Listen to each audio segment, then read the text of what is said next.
I intend to usher in heaven on earth for the benefit of all and release everyone from the bondage of time, money, and forgiveness for our souls.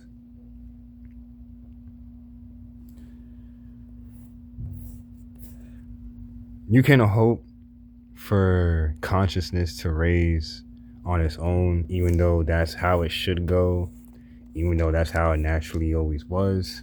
But a lot of the times, that basis needs to be forced in order for actual improvement to happen. But that depends on the individuals that those needed. Regardless of not, I wouldn't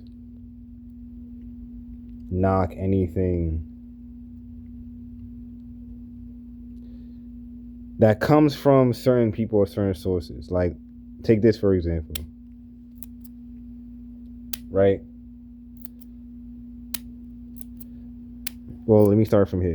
You have this people that's going on, this thing that's going on, where you have the government ascertaining this narrative. Well, let me start this. Ascertaining this narrative, like there's a whole bunch of stuff going on and things are gonna happen later in life, and fear programming, doomsday, all that. And technically, they can just be aware of all the saturation of programming that they did to you earlier in life and just double up on that. And low key, that's kind of what's happening right now. But,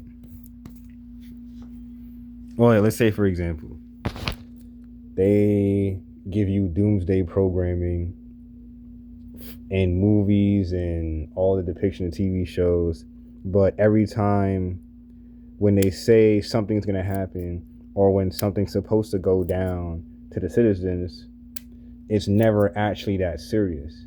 But most of the time, it's oversaturated and something else is moved on to that you don't even realize that they got you into a fear mongering programming where you don't even have to worry about whatever the hell they're trying to make you worry about.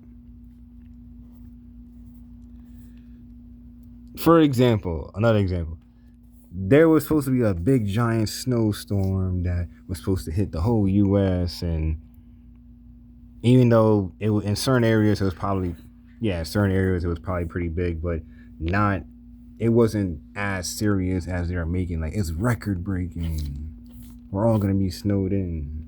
I mean, I'm not in New York right now or other places where it snows, but it still wasn't that serious. So let me give this another example so you understand where I'm coming from in this.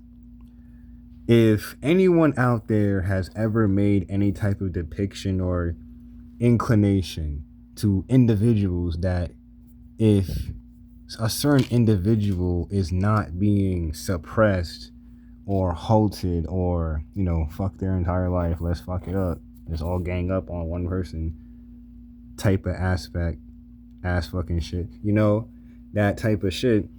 And he's claiming that this person needs to be suppressed, ganged up on, all that type of stuff in order for other people to live.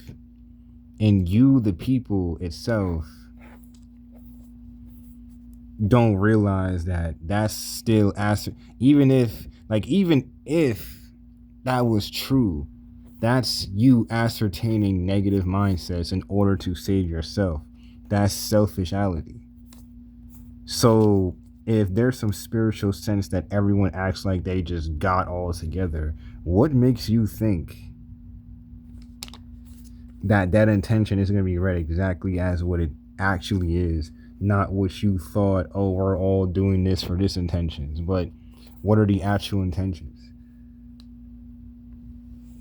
I'm just saying this to say, before you back behind anyone in anything or any agenda that they claim is a great agenda, be sure who the fuck you're dealing with or backing behind.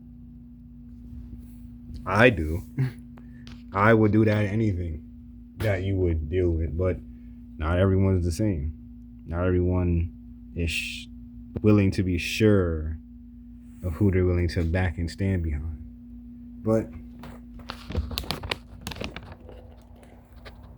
I don't think any of my 144 blood brothers and sisters have that problem, or at least they shouldn't. And if you do,